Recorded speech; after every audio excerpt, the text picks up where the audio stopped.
Булозната епидермолиза е рядко генетично заболяване, което засяга кожата, лигавиците, зъбите, ногтите и косата. Причината за болестта е грешка в производството на протеини, които служат като лепило и поради което слоевете на кожата не са здраво прикрепени един за друг. При булозната епидермолиза дори най-лекото докосване и натиск може да причини появата на мехури, които в последствие се превръщат в отворени рани. Децата, родени с тази болест, често са наричани пеперудени деца, защото кожата им е крехка и ранима, като крилце на пеперуда. Кожата е нашата защита от външния свят и когато тя работи правилно, ни позволява да играем, тичаме, прегръщаме, да спим и да живеем пълноценно. Това обаче не е също за хората, които живеят с булозна епидермолиза. Краката се увреждат все повече и повече от ежедневните рани и с течение на времето ходенето става все по-трудно. Дори най-простите занимания, като рисуване с молив, стават невъзможни, тъй като пръстите срастват един с друг.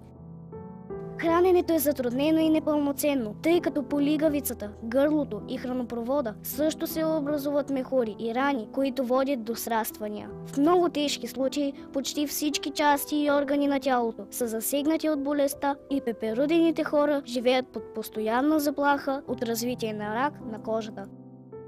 Няма лечение за булозната епидермолиза. Смяната на превръзките и грижите за раните отнемат около 3 часа на ден. Тази сърцераздирателна ежедневна дейност обикновено се извършва от мама или татко и е толкова травматизираща, че може да има разрушителен ефект върху връзката между родител и дете. Грижите за раните отнемат много време и са психически натоварващи за цялото семейство. Медицинските изследвания, научени от цял свят, са единствената надежда да се открие лек за булозната епидермолиза. Учените търсят начини да поправят грешката в гените, които са причина за болестта. Надеждата е в намиране на заместител на липсващия протеин, който служи като лепило за здравото прикрепване на слоевете кожа един за друг, или използване на клетки от здрави донори за подобряване на процеса на заздравяване на раните. Има голям напредък в научно-изследователската дейност за откриване на лек за болестта, но пътят към това е много дълъг. До тогава Дебра България е ангажирана с осигуряване на всички жизнено необходими медицински консумативи и храна, чието високи цени ги правят недостъпни за повечето семейства. Дебра България осигурява превръзки за новородените бебета и се грижи за пеперудените деца, изоставени в социални домове. Нуждаем се от вашата помощ, за да покажем на тези хора, че не са сами. Моля, направете дарение,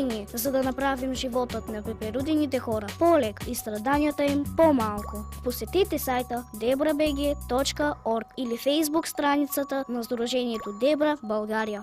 Благодарим ви!